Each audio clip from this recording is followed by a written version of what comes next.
Hello, hello, hello, everybody. I am overjoyed right now. I literally have a very special guest who is the epitome of not only Black history, but Black comic book history.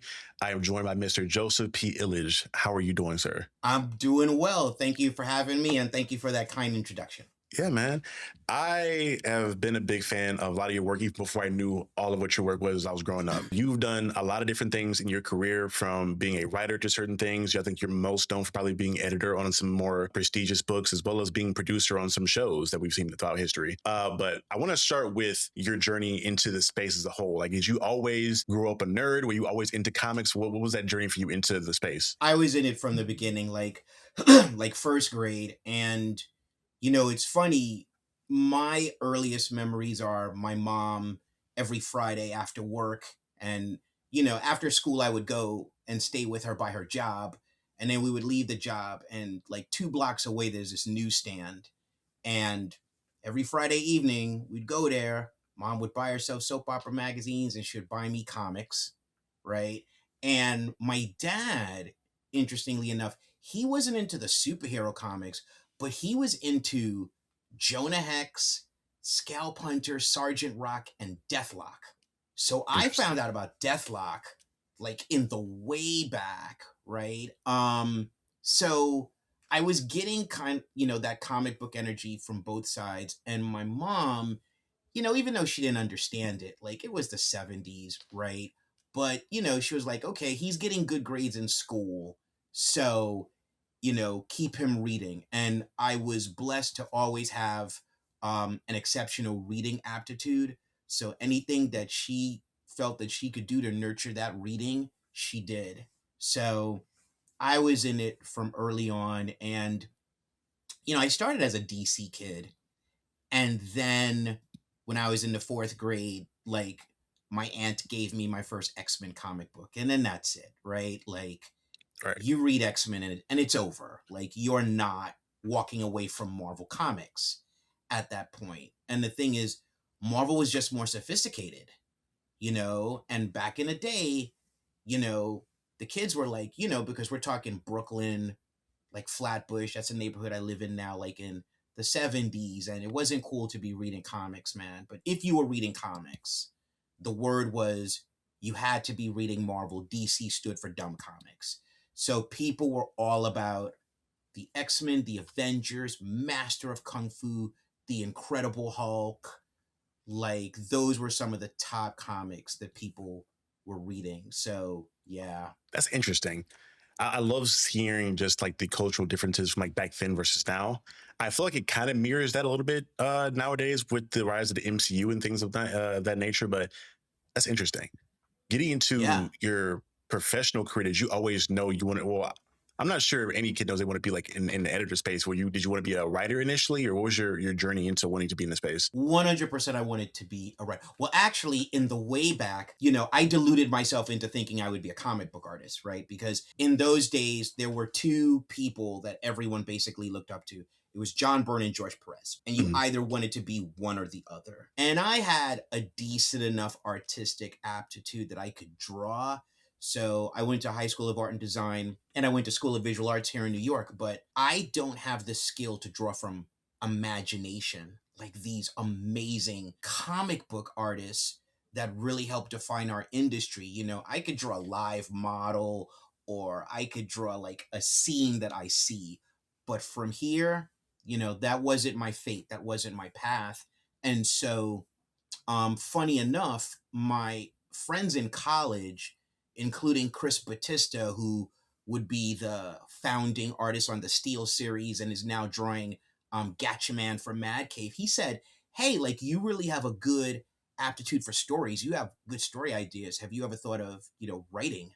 And so back in the days, there was this Marvel Comics anthology called Marvel Comics Presents. I think there were 3 8-page stories in each issue, and that's where Barry Windsor Smith's Weapon X, which is the ultimate Wolverine story, was introduced. And so I was sending that editor pitches for like 8-page stories. I think there was one with Namorita from the New Warriors. It was a big New Warriors head, and 2 others, and I didn't get any responses.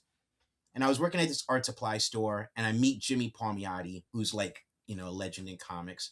And I told him I'd been sending in these pitches, and getting no responses. And he said, you know, give me your address. Give me your name and your address. And then 1 month later, I got this response from the editor with like critiques of all 3 pitches. And I was just like, wow.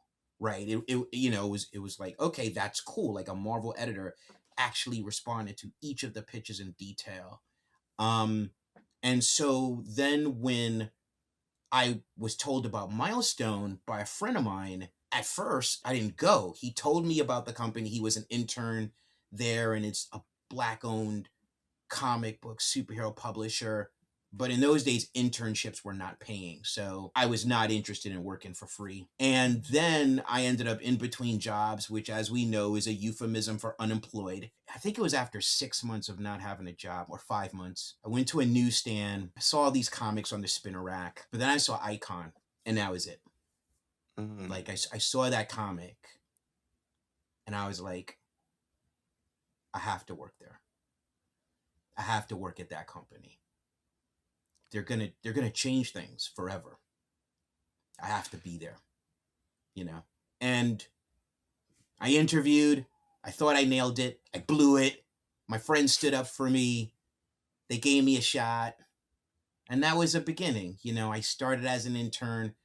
I worked my way up to assistant to the president, and I learned about the business side, you know, and I started wearing like, you know, like fancy clothes and stuff like that. I had to be like the junior executive, right?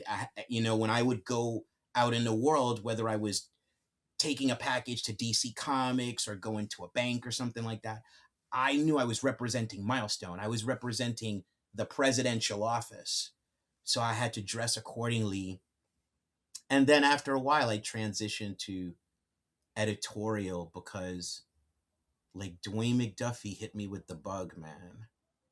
Like, I mean, the way that guy knew story, the way he believed in story, the way he wrote, I was like, yeah, um, that, that's, that's what I want to do. That's what I want to be. For the average comic book fan who may not be aware of the responsibilities of an editor, because obviously, like a writer is pretty self-explanatory, an artist is pretty self-explanatory, even a letterer to an extent, you can kind of make out what they are through context. What does the role of an editor look like within a comic book publisher? You know, that's an excellent question, and I'm glad you asked that. So, you know, I see it as 3 things, right? So, number 1, you are a caretaker. Whatever is under your purview, you are a caretaker of intellectual property. So when I worked in the Batman office, I was one of the caretakers of Batman and Gotham City and all the characters that are encompassed in that. And those characters in that world come with rules. Those rules, you're protecting them because some people will try to break them, and you have to protect the intellectual property from the people who don't understand the long range ripple effects of breaking the rules of the intellectual property, right? So number 1, you're a caretaker, right? Number 2, your project management, right? You have to make sure to keep the trains running on time. We're talking about a monthly business. Books can't be late. When you go to a comic book store on Wednesday, you don't want to hear any excuses. Batman is there or you're going to buy Wolverine. And that's it. So your project management, you are a talent to some degree, your talent management. And that means a number of things. Number 1, you help everyone stay on schedule. Number 2, you know, it's a solitary life. You know, comic book artists, comic book writers, they're spending most of their time at their desk, colorists, letterers. Sometimes they just need someone to talk to, right? And you're there to be, you know, their kind of support in that way. And in time, you develop relationships and you become an advocate for talent that you believe in, that you believe can make a greater contribution to the company for which you work, right? So I feel like that's it, right? Like intellectual property, caretaker, project management, which involves quality control, right? Because whatever level you're talking about, whatever intellectual property you're talking about, they come with standards. The Avengers has standards. Batman has standards, right? Those standards must be maintained. And within all of that is the understanding that the story is of paramount concern, right? The story comes first. because the story is what helps maintain the value of the intellectual property. And that value is a corporate value, right?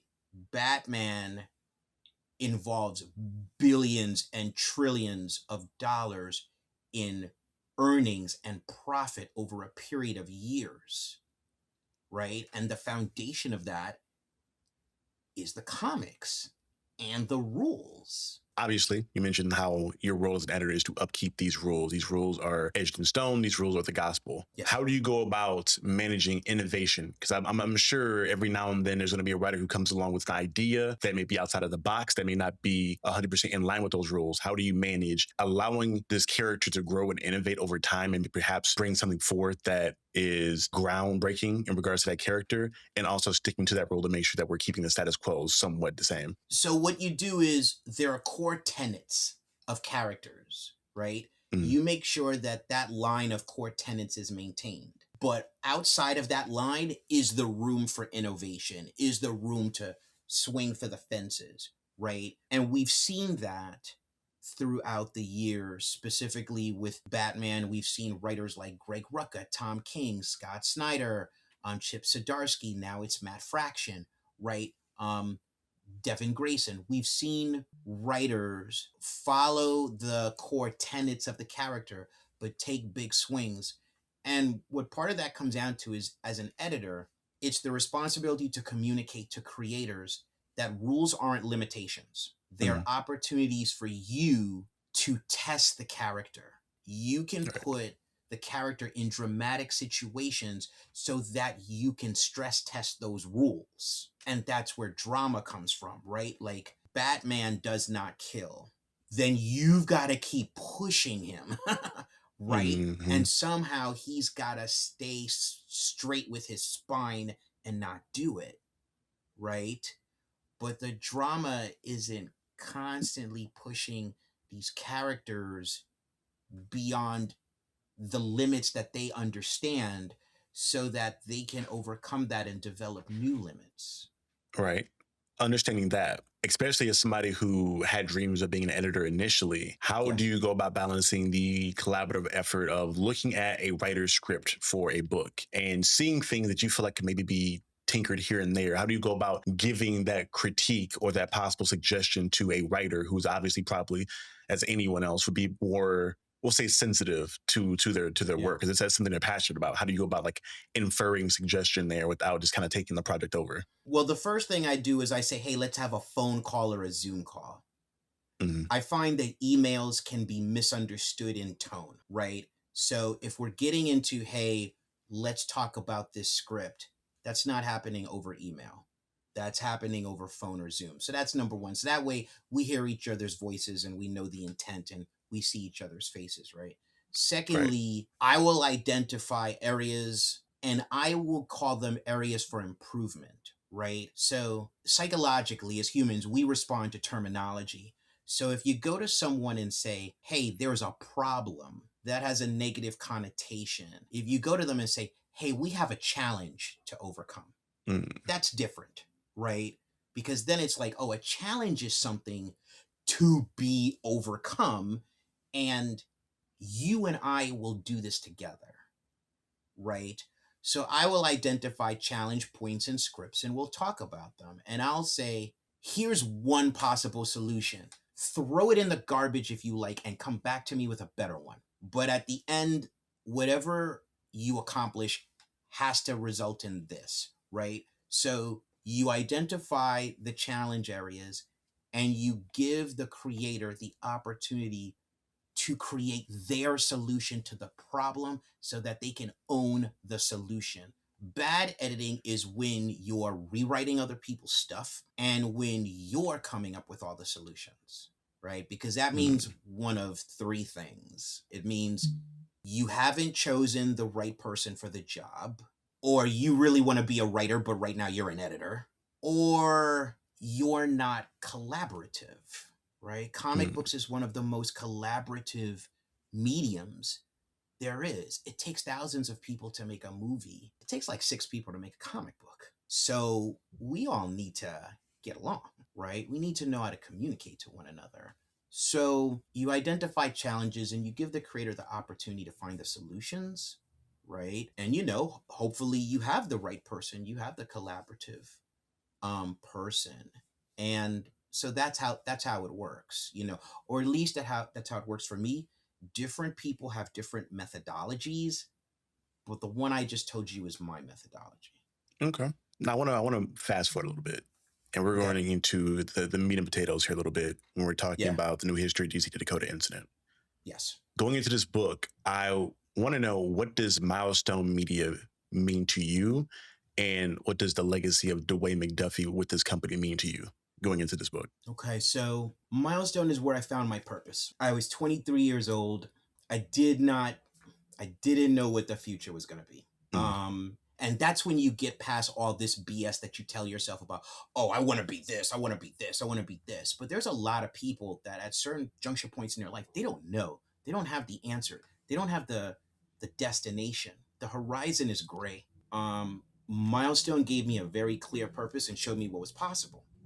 And so my mission, which is the elevation of voices from different backgrounds as creators and executives, and the empowerment of those individuals to make impact through their own ideas, their own intellectual properties. That mission started at Milestone. When you talk about what Dwayne McDuffie, what he put forth meant to me, well, Dwayne was my first creative mentor. My first mentor in business with Derek T. Dingle, the president of Milestone, because I worked in that department first. My first creative mentor was Dwayne. Mm-hmm. And I would come to love him greatly. So when he died, I had my purpose renewed.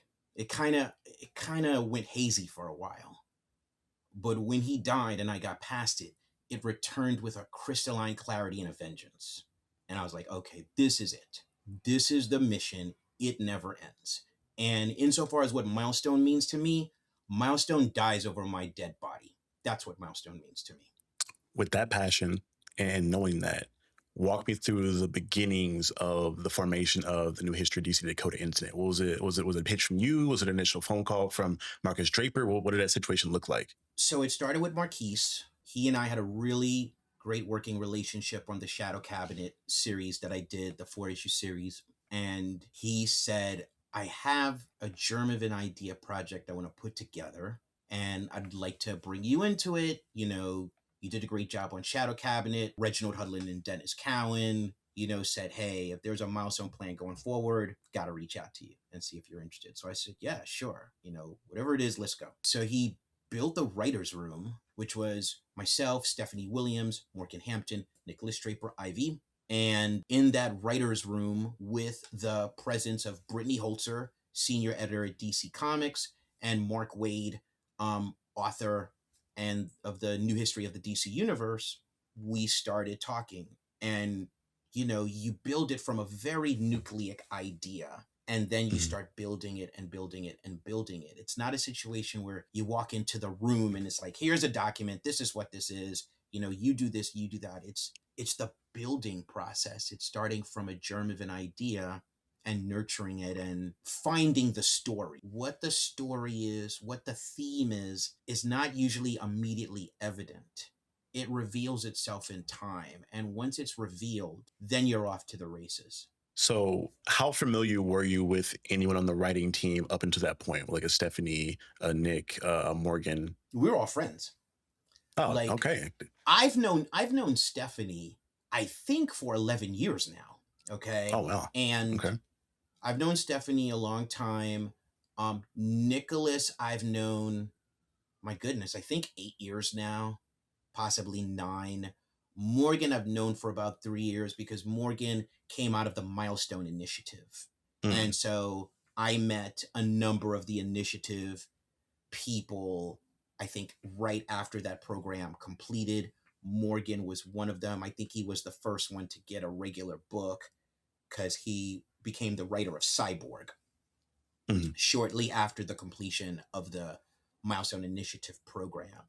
So we were all friends, but working together in the writer's room really strengthened our friendship, our collective friendship. And it was really great to see how, number one, we were all kind of in sync, right? And Mhm. number two, there was no ego, right? It wasn't about my idea must win. It's like the best idea wins. Whoever it comes from, the best idea wins. And when you drop the best idea on the table, then it's like, okay, that I can use to inspire something in my portion of the story, right? So because we could all see things from the 10,000-foot view, ideas would allow us to adjust either backwards or forwards.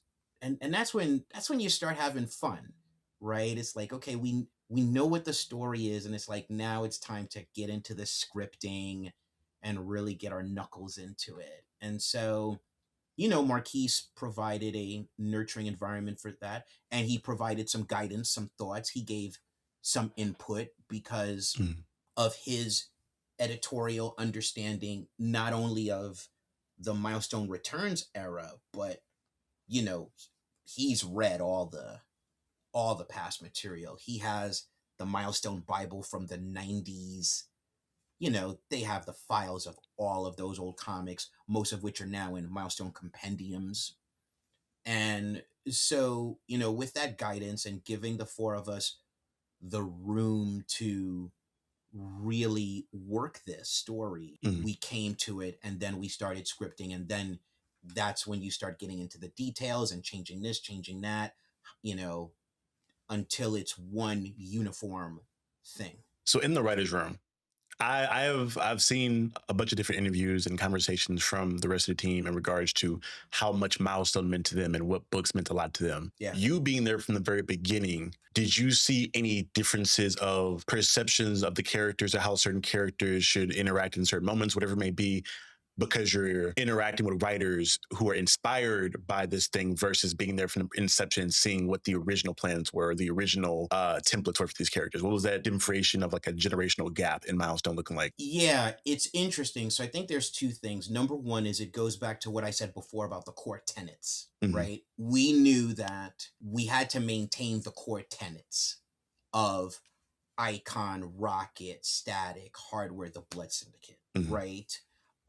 And we also had the opportunity to expand beyond the first iteration in which a character like Tech 9 is dead and be able to take advantage of the second iteration in which he's alive, Right. right? And so this new Dakota verse is a fusion of the past two, but also allowing us to do new things as the story revealed. So that was it, kind of like from a character perspective. From a generational perspective, yes, in certain contexts, I'm the old man in the room. I'm the elder in the room because I was there in the 90s. But I think, again, there was no ego involved.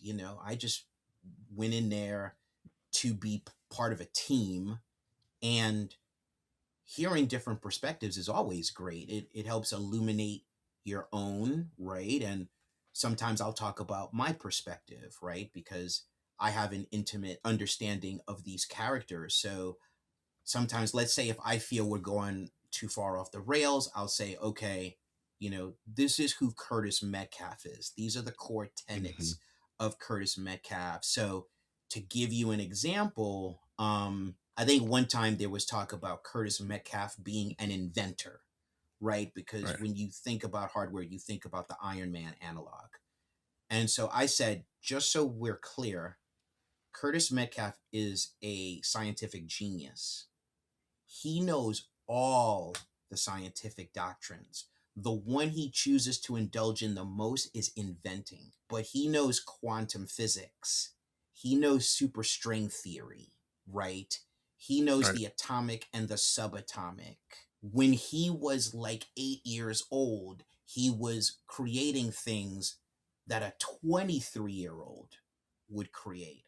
So his mind is on another level. So that was just something that I said, hey, let's take this into consideration. Like, Curtis is not a one genre genius of science. He's a 360 degree genius of science. That's interesting, especially at least for me. It's interesting seeing that because I'm a big fan of most of everyone on that team as a writer first and foremost. So seeing that sense of collaboration with legends in one room is amazing to me.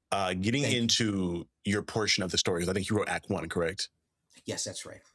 How did you guys go about deciding what acts you guys were going to write? Did anybody like kind of like jump in at a certain one first, or maybe a particular? I feel like you maybe had more of a allegiance to hardware, obviously.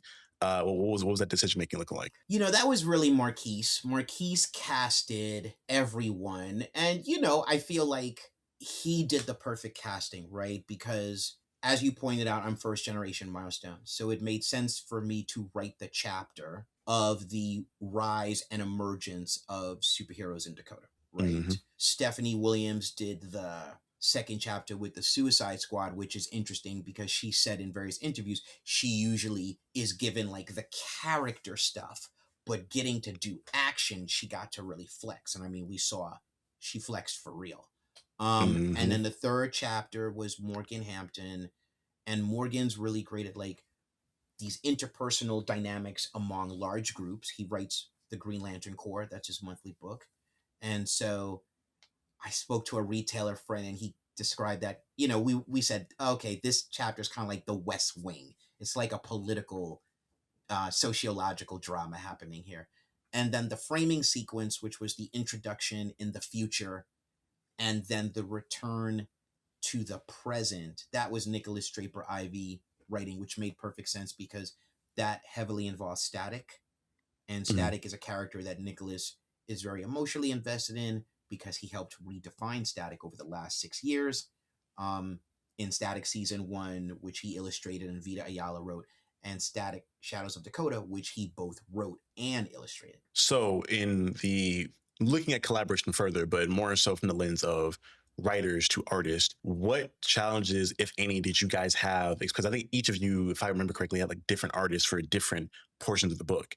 For That's your portion in particular, was there any challenges with like communicating to your artist, hey, this is what I'm trying to look for? Or did you just kind of give free creative liberties to the artist to bring your script to life or your portion of the life? well, I mean, as long as you're following the story and character guidelines, Mhm. no two people have the same methodology of writing scripts, I don't think.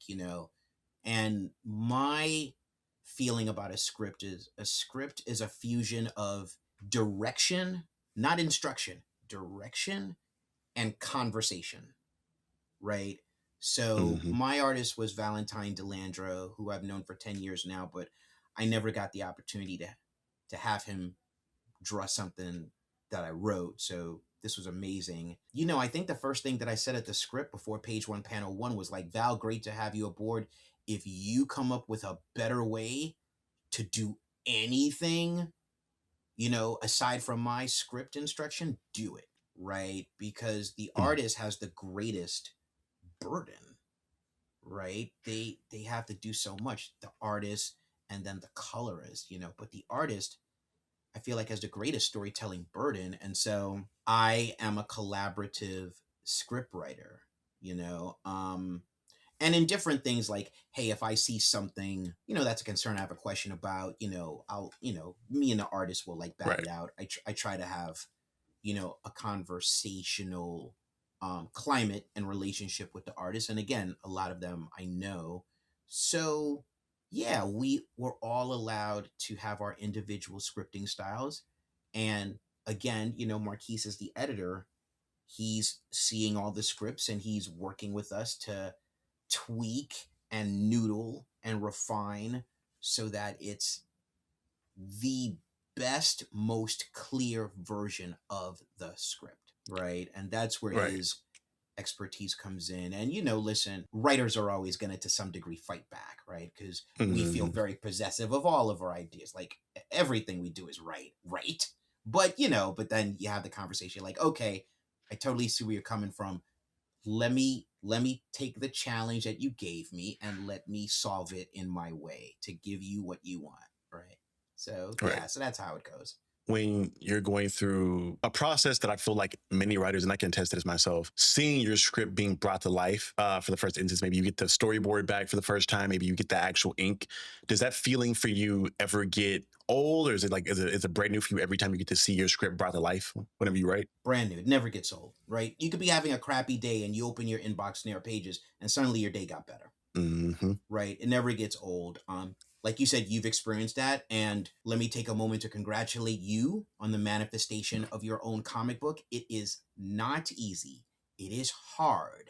And a lot of people talk about doing it and come up with the reasons why they can't. And the people who make them are extraordinary. So congratulations on making your book. Thank you so Um, much.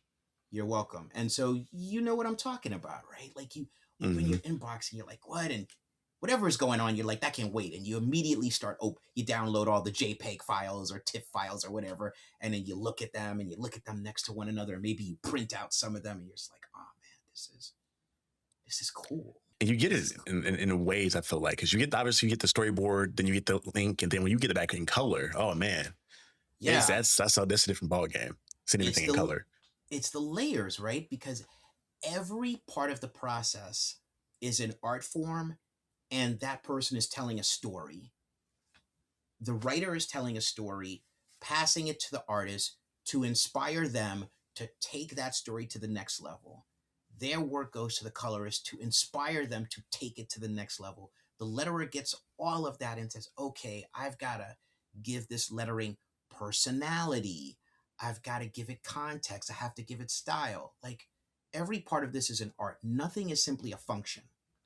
And so when you get people who at every level take pride in their art and they want to make the thing the best that it can be, like that's when you're hitting magic. That's when um you're just hitting a groove. And when this book was done, right before it went to the printer, Marquis sent the completed PDF end to end to the entire creative team. There were like about 25 Mm. of us, and you know, editorial was on it, Reggie Hudlin and Dennis Cowan were on it, and that's when you're like, wow, this book.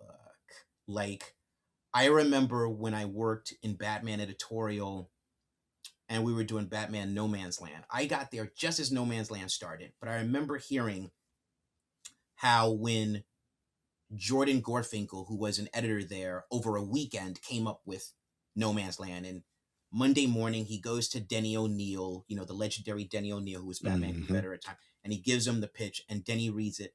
And the word is that Denny said, this is either going to get us all fired or this is going to be the best Batman story that's been done in a long time. And it was the latter, right? And so I think for me, when I saw the book, I was like, either this book is going to get us in real trouble or this book is going to break the earth.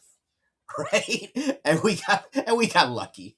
Right. So, maybe got us in a little trouble, but we basically broke the ground. Right. And Right. it was just amazing to see. And it's really something when everyone brings their A game and you just see like everyone loves these characters. There are people I didn't know knew these characters, but you just saw the pages. You're like, wow, Fico Asio really loves Icon. And Steven Segovia really got Hardware. And it's just like, they got the characters, man. And it's amazing.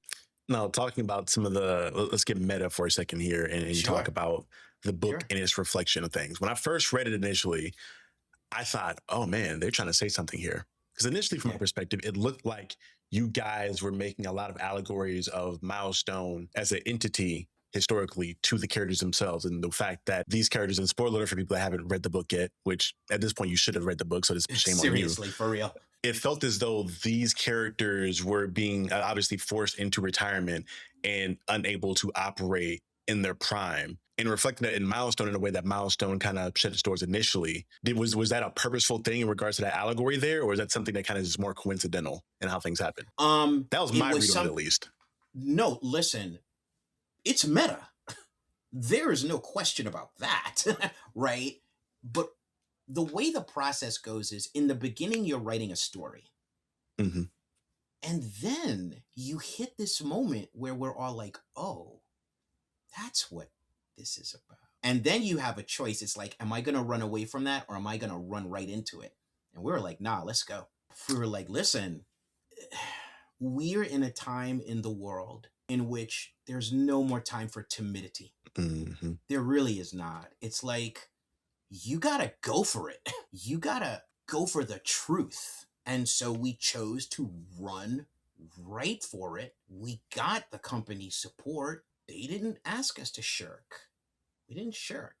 So we made this amazing story, which on another level is another story. And that goes to the tradition of Milestone in general. I mean, Static Shock, the miniseries that Dwayne McDuffie wrote and John Paul Leone illustrated, God rest both of their souls, is meta commentary. Mm-hmm. There's meta commentary throughout the entire first year of Milestone. You know, Hardware, my God. Hardware. I mean, Icon is meta, right? Like, Raquel Irvin literally went to this alien with a drawing of herself and himself in costumes and said, let's be superheroes. That's meta, right? So we spoke to the essence of what Milestone did and what Milestone should always do, right? Which is hold up a window to the world, right? And, you know, at the core of the intention of Milestone in the early Milestone Bibles that were written by Dwayne and Christopher Priest and then developed Dennis Cowan, Derek T. Dingle, Michael Davis. What was cited was the Marvel Age of Comics from like 1962 to 1968. So basically Fantastic Four 1 to Fantastic Four 100. And everything that came in between is the Marvel Age of Comics, right? It's like, that's what you do. You do the world outside your window. You do the world in which powers don't make your lives easier. It makes them harder. Right? Because that's where the drama is. And I think that's why, as a kid, when I read X-Men, I moved over to Marvel. Because my perspective of DC was that the powers made people's lives easier. Like, Wonder Woman had a good life, Batman had a good life, Superman had a good life, the Legion of Superheroes in the 31st century had a good life. But Marvel, like the X-Men, were fugitives. They had to protect themselves in a mansion. The Avengers were being run by the government. You know, the Hulk was always on the run. Captain America was going up against enemies from his past and enemies with conflicting ideologies about what America means and what's the dream. Marvel just had conflict. And so that's what Milestone was born of, the understanding that having power does come with responsibility. And what that means is that in the service of humanity, you are going to make sacrifices. A thing about Milestone that I always felt like in my research and me doing a lot of the reading into the Icon series is that Milestone always felt as though it had characters that you would see on the street every day. You have, you know, people like a Raquel, you know, people like an Augustus, you know, these people in real life. And for a lot of people, we have heroes, we have beacons, people that spark thought or dreams and whatnot. And in this story, it seemed as though you guys propositioned Virgil Static as being that spark for the entire universe. Because originally, if I remember correctly, Hardware was the first book within Milestone, and he was, for the most part, more so propositioned to be more of the mascot initially in what I saw previously. But now we transitioned to Virgil. What is it about this generation of comic book fans that made you guys really focus on making Virgil the spark for everything now and making him the vehicle that you bring new and old fans into Milestone with? That's a great question. And it's funny because in a recent interview, Dennis Cowan did clarify things. Hardware was the first published character, but he wasn't necessarily meant to be the flagship character. There wasn't a definition. He said that he felt like Dwayne felt like it was going to be icon. For Dennis, it was like, well, hardware looks the coolest. Right. So I'm always going to put hardware in the front and things like that. So I thought hardware was the flagship. There was no idea for certain, but the reason we made it static was for two reasons. Number one, because what static represents. Static represents, he always represents hope against the apocalypse, right? I mean, he was always this kid who was always cool, and he didn't know that he was cool. Because he was using other people's definition of what that is, but he knew that he was good, right? And he knew he came from a good family, and he knew that power means responsibility. So that's what it is. So, but at the core of him, it was discovering his own value, but it's always hope against the apocalypse. So Static is the hope, right? Right. And then he's the most known character because of the Static Shock cartoon. Right. And that's just the fact, right? And so from a story point, it made sense that Static was the linchpin of the story. And from a metatextual standpoint, it all rests on Static because Static is the tip of the spear character of the Dakotaverse, and Static is the code that everyone has tried to crack and they can't crack it. DC tried to crack it twice. Marvel tried to crack it once. And it's like, Miles Morales is cool, but he ain't Virgil Hawkins. Johnny Thunder from the JSA ain't Virgil Hawkins. Duke Thomas from the Batman universe ain't Virgil Hawkins. And I'm saying that as someone who I wrote a comic that took a 90s character that was white and revamped him in the 21st century as a black kid named Solar Man. And I was inspired by Static. And Solar Man is not Static. There is only one Static. And so his importance in a business, corporate, intellectual property, long game context is very clear. And so that's how and why Static is at the center of the story. Now, moving in the timeline wise, after the book is released, now you in particular did an amazing job putting together the 100K sales campaign for the book. And I'm not sure, do you know how close or if the campaign, like the goal was met with 100K sales? I don't know if they announced those sales quite yet. Yeah, nowadays without Diamond as kind of like the founding infrastructure by which we could have global complete data, we don't have data like that anymore.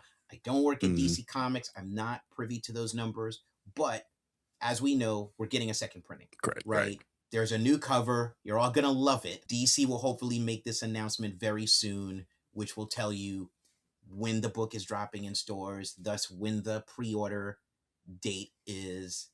And so, listen, we're poised for a second printing. As I'm talking to you right now, we received the news today via the comic book industry website, icv2.com, that for the month of February, New History of the DC Universe, the Dakota Incident, was in the top 50 selling books for dollar sales. Straight, like number 44. It beat Wolverine. Okay. That's insane. Let's just be clear. Like, it beat Wolverine, and it came right under Absolute Martian Manhunter. And that's how hot the Absolute Universe is right now as well. Yeah, no doubt. So, listen, we are on our way. That's just a fact. We are on our way. Can you tell the people who the artist is for the second print for the cover? No. I don't want to get you in trouble. DC's got to do that, but who boy?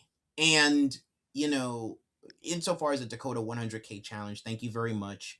I initiated it, but it was a team effort with myself, Stephanie, Morgan, and Nicholas, because people, we called in favors. We asked podcasters, hey, can you help spread the word about this? We all did interviews.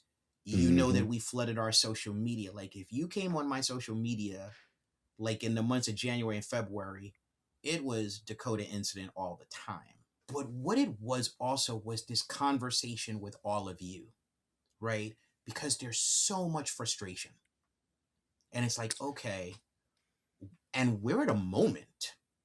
Like, this is a moment where it's either faith gets rewarded or power gets redirected. That's where we are right here in this moment. And so what I wanted to communicate with the Dakota Incident 100K challenge is how you apply power to achieve a goal. Very clear, right? What lever do you have to pull? What is your power to lever it? And what is a result of something like that? Right? And that's Right. where all of you, the fans, the the podcasters, the retailers, that's where everyone came together and made this book a hit on multiple levels. Because you better believe it wasn't expected to do that. You know, I call Dakota Incident the Black Panther film of DC Comics, right? Yeah. Because when Marvel made the Black Panther film, they didn't think it was going to make $1 billion. No way. Why would they think that? They were just like, we're going to make it. Then we said we did it. We gave y'all black superhero. Now we going back to Cap, Iron Man, and Thor. But it made $1 billion. And it made $1 billion from a lot of people from different complexions seeing it again and again and telling people about it. I mean, I took my, at the time, fiance and my mom to see it. I don't take my mom to see many films, but that was an event. Come on, we got to go see Black Panther. Come on. And so Black Panther ended up becoming a phenomenon for Marvel Studios and Disney. And that's what this book is, right? This book, everyone involved, we gave what we had because we understood the importance of the mission. We had excellent leadership in Marquise Draper. We, you know, it was published by the #1 publisher in the direct market. Like, let's be clear, DC's now the #1 publisher in the direct market 2 months in a row, right? These were the optimal conditions. And this book swung hard, and everyone out there, you all swung hard. I mean, I've been to signings. People would say, hey, this is my first superhero comic purchase. This is the first time I'm dealing with the Milestone characters. I've never walked into a comic book store, but someone told me I got to get this. It's like, it's really amazing. These are the kinds of exciting things that can happen. And this illustrates to us a model that we can replicate, right? We can do this again and again and again for all the comics that we love. If they're in the comic book shops, it makes it easier because of discoverability. If they're not in the comic shops, it makes it harder. That's just a fact, because then the publisher has to apply more muscle and strategy to get the word out about their book. Right. But we can replicate this. We can determine the publishing based on our directed support of a thing. So, looking at the fallout of the nuclear bomb that was the Dakota Incident, Yes. there has been a lot of conversation, particularly around the indie Black comic creator community, and Yes. there's a few things that I hear put around all the time. Yes. One in particular that bothered me that I would love to get your perspective on is the idea that being persistent on trying to get the Milestone characters or any character within the Dakotaverse or any Black character in general an ongoing or any kind of representation as a whole is this idea of begging for a seat at the table that is DC Comics. Right. What do you say to people that have that perspective? So listen, so in any business, in any life, there is no way that you can meet the needs of everybody. That's number one. Mm, So you have to understand you're not going to meet everybody's needs. People have their perspectives based on their life conditions, right? In general, I'm not interested in narratives of divisiveness. I'm interested in narratives of unity. I feel like this is a time for unity of our community. So I'm not going to get into terminology like begging, because that's just being micro, and that's not really worth our time.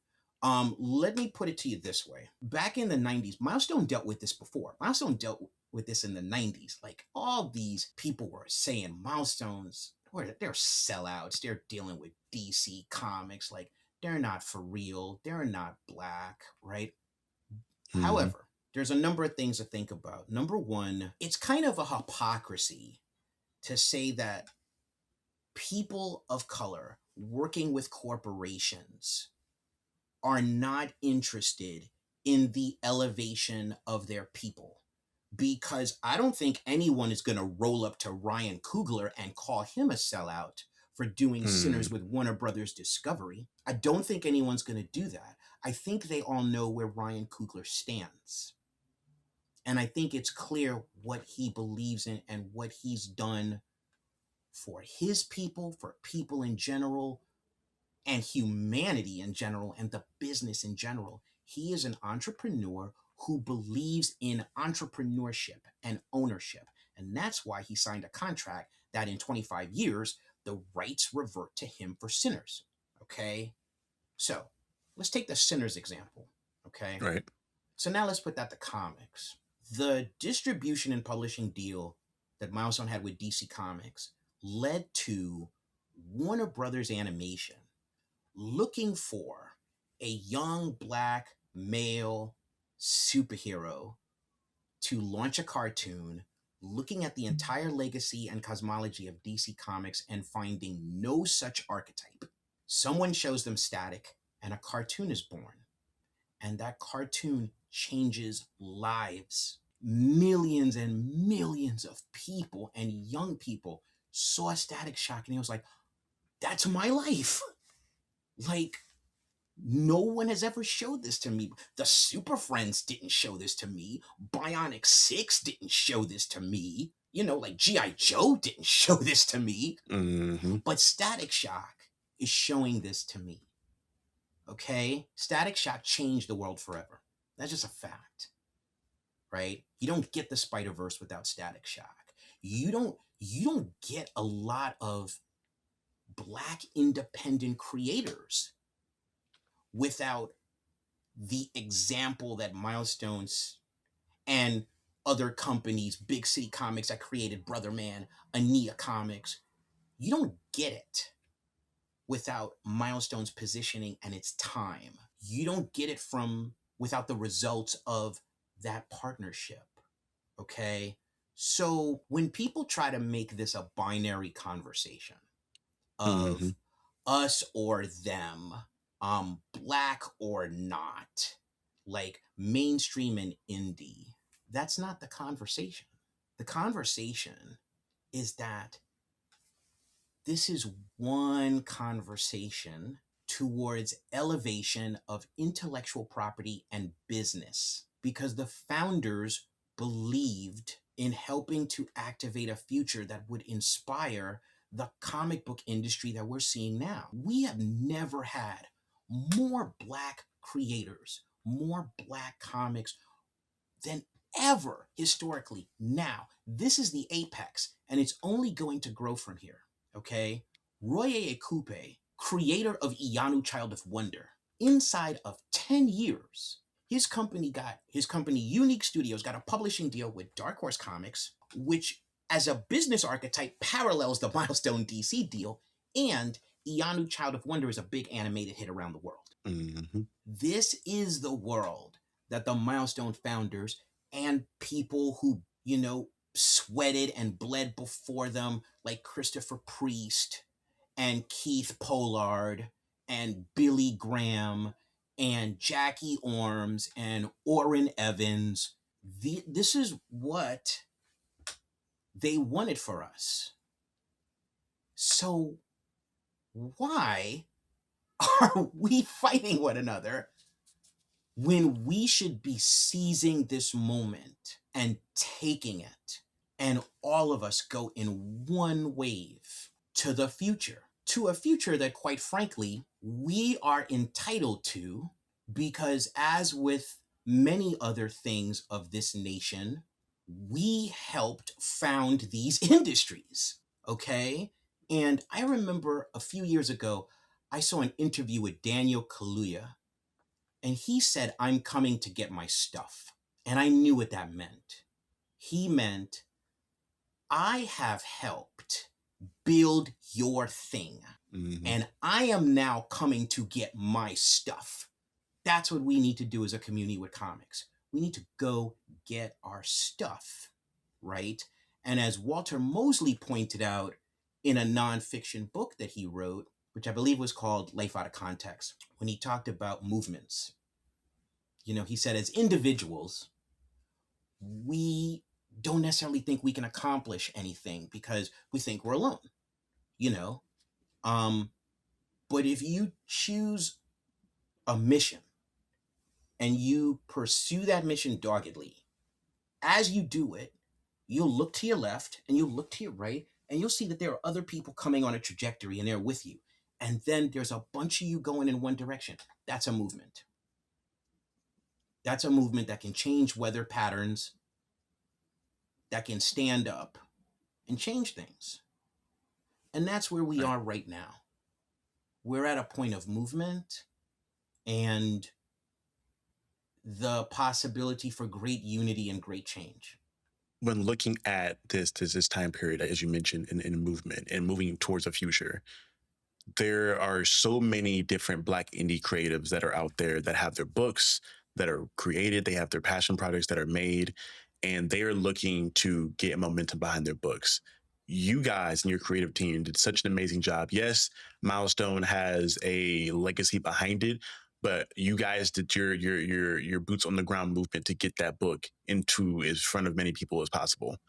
That's right. If you were speaking to me as a professional and as a tenured person in the industry, and you're speaking to me as a indie creator, how or what advice would you give me around putting my book in front of as many eyes as possible and building my IP up, especially if I'm a unknown fresh IP that doesn't have the connection to a DC, a Marvel, a Dark Horse, an Image, whatever it may be? How do I get my book in front of the eyes of people everywhere? Okay, so that's a great question. It's a multi-layered question. So I hope you'll allow me to take on the layers. Please. Number one, we have been conditioned to believe that competition is good. Competition is bad. And the reason competition is bad is because competition means there's one lane and everyone's fighting for the audience of the one lane. Mm-hmm. That's not what you want. You want to create your own lane so that if someone else tries to get on that lane, you own that lane. And you can either be magnanimous enough to allow them, or you can be ruthless enough to say, build your own lane. So as creators with our intellectual properties, we are building our own lanes. We are not competing with Marvel and DC. And I am saying we, because let's just be clear. I am out there with my own creator-owned intellectual property, which is a crime noir that takes place in the Harlem Renaissance called The Winterfields, which I've done with Crisscross and is now in the Noir is the New Black books that have been crowdfunded by my publisher, Fair Square Graphics. So I'm talking to you as someone who is going to have to get dirt under his fingernails with the Winterfields. And right now, the comic is not in comic book shops. So the mission is longer. But the first thing I would say is you're not competing with Marvel and DC. There are things that you can do they cannot do. You are nimble. You are fast. You are boots to the ground. They are companies that have a bunch of red tape, and they're owned by mega corporations in which there's more red tape. You can move faster, okay? You can have more direct connection with the people. And the people, don't just think of the people as comic book fans. I mean all the people. There are so many people out there. They would love to see a new wave of Black heroes. They don't know. So then you have to ask yourself these questions, because you said something like getting your product in the hands of everyone. I would say that's not a goal, because everyone is an abstract.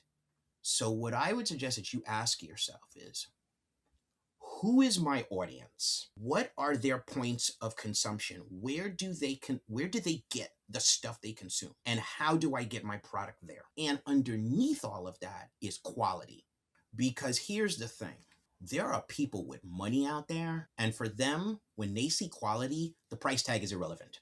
They don't care. They're like, hey, that concept sounds cool. This looks great. How much is it? That's how much it is. Here's my credit card, or here's cash, or whatever. And I've seen it. I've seen independent Black creators sell items for higher price points than Marvel and DC because, of course, it costs more for them to make the things, so they have to charge more. And I've seen people buy it, man. So figure out those pillars, and you can operate in ways that these companies cannot. You can connect with people with an authenticity and sincerity and an agency and a potency of idea that they cannot, because they're companies with a certain kind of style, a certain kind of house style. Everything has to fit into this at any of those companies. But you can do anything. But you have to know the questions to ask. You have to figure out the ways to answer them. You have to have a quality product. It's a serious burden. You have to be a creator, and you have to be a business person. Like, every independent creator is an entrepreneur in the making, is a limited liability corporation in the making. And you have to see yourself as that. Like, this is not a game. This is for real business. Thank you for that. I know a lot of people are going to appreciate that, and that knowledge there. That You're being the welcome. case, we're going to wrap up soon because I want to hold you all Mhm. night. But I do want to ask a question that's more of a, sort of a selfish one for me, as Sure. someone who is a newer writer and someone who takes a lot of time to take in and read as much as I can from people that do this in the elite level. As someone who has written and seen a million different comic scripts that are of amazing levels of innovation or just great scripts as a whole, how do you go about honing your skills as a writer? What helps you polish that pen so that you can pen out stories to the best of your ability? It's a number of things. So I think number one, I think there's this misconception that writing is a hobby. Mm. It's not. It's a craft. And people have spent decades honing their craft, and they don't stop, because as creative people, we're never satisfied. We're always like, ah, man, if I had another shot at that, I could make it better. If I could pull that script back, I could make it better. It's like, well, you can't make it better. The book's got to get out. You're like, okay, the next time I'll make it better. Right. So we're never satisfied, but it's a craft, right? It has to be honed. Um, and I think as writers, we're also sponges, right? Like, all this life happens around us. We see people doing things, we hear them talking, we eavesdrop on their conversations, we like get the news from wherever we get it. It's like we're sponges, we soak it all up. Um, but then you have to learn the craft of writing. Writing is a craft. You have to understand how it works. Um, I think story has to always be the paramount thing for you. It can't be like, oh man, I want to get that joke in because it's so cool, or oh, I love this line so much, I got to get this line in. It's like the story, the story, right? Um, and you're just constantly doing it. You know, you're just constantly working and refining, refining. One thing I will say is that, I started a company called Illuminous, which Mm. is a company that works for creators and clients and entrepreneurs to turn their original IP into comic books and graphic novels. And one of the things I've done is, if you go to my TikTok or you go to my YouTube, I have over 90 60-second videos in which I give people tips on writing, tips on creating comics, tips about business perspective, all of it, right? You know, watch those, and hopefully they will fire some neurons for you. Um, but at the end of the day, writing is a craft, it is a vocation, and we always have to be in service of the story. And if that's our perspective, and we keep getting better and better, like at a certain point you're just like, okay, like this is working out, right? Or I think here's a moment that if you hit this moment, if you're blessed enough to hit this moment, you're really onto something. When you want your character to go left and they say no. Mm. When you've defined a character so well that the character will disobey your plot plan because they were like, I wouldn't do that. Now you're onto something, right? That's amazing. Again, thank you so much for your time. Thank you so much for the knowledge. For people that are watching this, again, if you have not yet, the new history of DC, the Dakota Incident, is out currently. So please go out and get that. I think probably by the time you're watching this, most shops are going to be sold out of the original print. But as Mr. Ellis just said, the second print is on the way. DC will be announcing that soon, so be on the lookout for that as well. Before we get ready to exit, is there any other projects or any other things you want to promote and plug to the people? Thank you so much. And again, thank you for having me. I really appreciate the work that you and others are doing separately and in partnerships, Wu-Tang Clan style. Thank you so much for what you do for our community and those of us who like slave over these books. And thank you for making your own comic and being a part of this mission too. With that, so I co-wrote a 5-issue miniseries in the Spawn universe called Bloodletter, and the Bloodletter trade paperback will be coming out the first week of May. Image has already solicited it. If you've read the original series, this is your opportunity to get it in one shot. And if you haven't, as objective as I can be, I recommend that you read it because we all put ourselves into that, and it's a mean revenge story. The lead character is a Haitian South American woman named Tasha Thornwall. And, you know, it's funny, years ago, I was on a panel, and Marjorie Liu, who's a well-accomplished author and co-creator of Monstrous for Image Comics, basically talked about how women are only portrayed two ways in comics, right? Something like Mm, either they're the whore or they're the saint, right? And mm. she said, we need more complex, messy women in comics as characters. And I am telling you, Tasha Thornwall is a mess. She's a I love. can speak. I love her to death, but she's messy. So you will get that kind of complex characterization in this revenge mission story because she's out to kill Spawn, and she has a very good reason. So Bloodletter Volume 1, feel free to pre-order it at your comic shop. I guarantee you it's an engaging story. And past that, you know, that's what's happening right now. There will be an announcement from Fair Square Graphics on the crowdfunding campaign for the third and final issue of Noir is the New Black Season 2, which ends the Winterfield story that Chris Cross and I started in the first two crowdfunded issues. And that's it right now. There are a number of things I'm working on that I can't talk about, but you know, I always appreciate when people, you know, buy my stories and read them and we have conversations about them. You know, I mean, story is just so important to our society. And right now, we need it. We need the stories that are either going to be our refuge or the stories that are going to kick us in the ass and make us do things that we didn't think we had the courage to do. We need story. I will give you your flowers right here, really quickly, because before I even knew who you really were and and what you wrote, and this is a quick story. I was in the shop I can't remember how long ago it was. It was a good bit of time ago. This is Yeah. around the time that I am looking at designs for my original character. And Yeah. at that point in time, I saw Bloodletter on the shelf, and all I saw was the design that issue one, that first cover with her Yeah. back turned, and I Yeah. saw how cool that looked and how that symbol looked on her back. And I thought, this is amazing. So I bought the first issue. It's somewhere in my, because I've been buying comics like crazy lately, spending too much money, but it's in Yeah. here somewhere. Same here. Same here. It's ridiculous. And I bought it. I read the first issue and loved it. I loved her attitude when she's not invading the ship. Probably not the best word for it, but she's invade. We'll say invading the ship. Yeah. And I left that and went. And at that point in time, I'm developing the designs for my main character.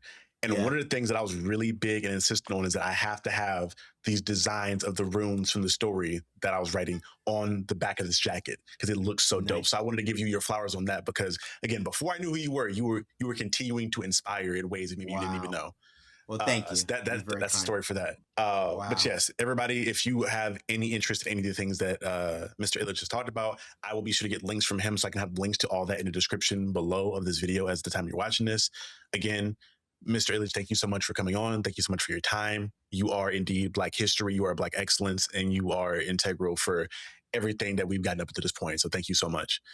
For everybody Thank you watching, so much for having me. I really enjoyed being here. And, I'm sure somewhere out there we will get to meet face to face. Absolutely. And for everybody watching, I want y'all to remember forever and always. You're now watching The Captain. And we'll see you guys next time. Bye.